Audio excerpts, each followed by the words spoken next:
365 দিন তৃণমূল কংগ্রেস আপনাদের জন্য কাজ করে। দেখুন, তাজমহল একদিনে তৈরি হয়নি। কোনো বড় কিছু করতে গেলে, বিশ্ব বাংলা তৈরি করতে গেলে, নব বাংলা তৈরি করতে গেলে সোনার বঙ্গাল নয়, সোনার বাংলা, সোনার বাংলা তৈরি করতে গেলে ধৈর্য লাগে, সহ্য করতে হয় অনেক কিছু। অনেক একটা টাকা দেয় না মা। 2020, 21, 22, 23 অর্থবর্ষ 23-24 নরেন্দ্র মোদী একটা পয়সা দিচ্ছে না মমতা বন্দ্যোপাধ্যায়কে। বাংলার মানুষকে ভাতে মারতে হবে, হাতে তো মারতে পারছে না, যত ইচ্ছে পারছে না। না কেন? এরা তৃণমূল কংগ্রেসকে ভোট দেয়, টাকা দেবো না। এরা মমতা বন্দ্যোপাধ্যায়কে সমর্থন করে, টাকা দেবো না। আপনার কি বলতে অনেক কিছু ইচ্ছা করে, বলতে পারি না, অনেক বাধা বাধ্যকতা থাকে তো।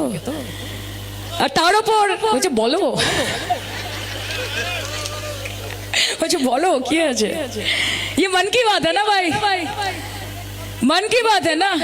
নরেন্দ্র মোদী একটার পর একটা মন কি বাতের এপিসোড করে মিত্রাও করে করেছে। কি উনি বলছেন, হ্যাঁ কি বলছে? मोदी की गारंटी, किसका गारंटी है? विभाजन का गारंटी है, बेकारी का गारंटी है, महंगाई का गारंटी है, युवा हाथ में कटोरा लेके रास्ते में उतरेंगे उसका गारंटी है, हिंदू को मुसलमान के साथ लड़ाने की गारंटी है, यही तो गारंटी है ना।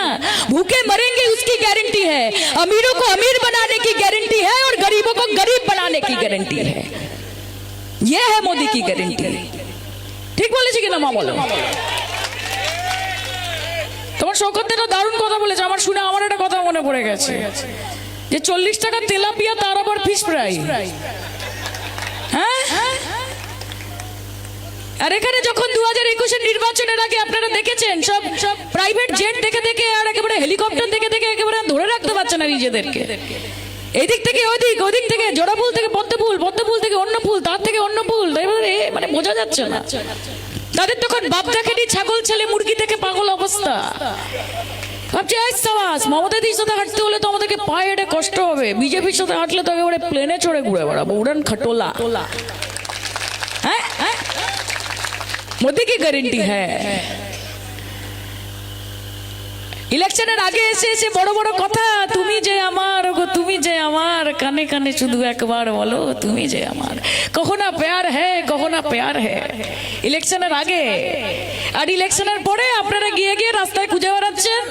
আইএসএফ কে ভোট দিয়েছেন, প্রার্থী আগে এসে বলেছিল যে তুমি মম জীবনের সূর্যের রশ্মি, বলেছিল তো। আর তারপর আপনারা গিয়ে গিয়ে আইএসএফ এর প্রার্থী যাকে জিতিয়েছেন তাকে খুঁজছেন। কোথা কোথা খুঁজেছি তোমায় তুমি জানো না। তাহলে এই মানুষ, মা কি হাসছে দেখো, মায়ের অবস্থা, মা হাসছে দেখো, মাকে ধরে রাখা যাচ্ছে না। দেখো মা এই ভালোবাসা স্বতঃস্ফূর্ত। মা এখানে কোন রকম স্ক্রিপ্ট লিখে ডায়লগ বানিয়ে মোদিজির টেলিপ্রম্পটার রেখে মিত্র করে বলার এটা জিনিস নয়। তোমাদের সাথে আমাদের একটা আত্মিক যোগাযোগ আছে।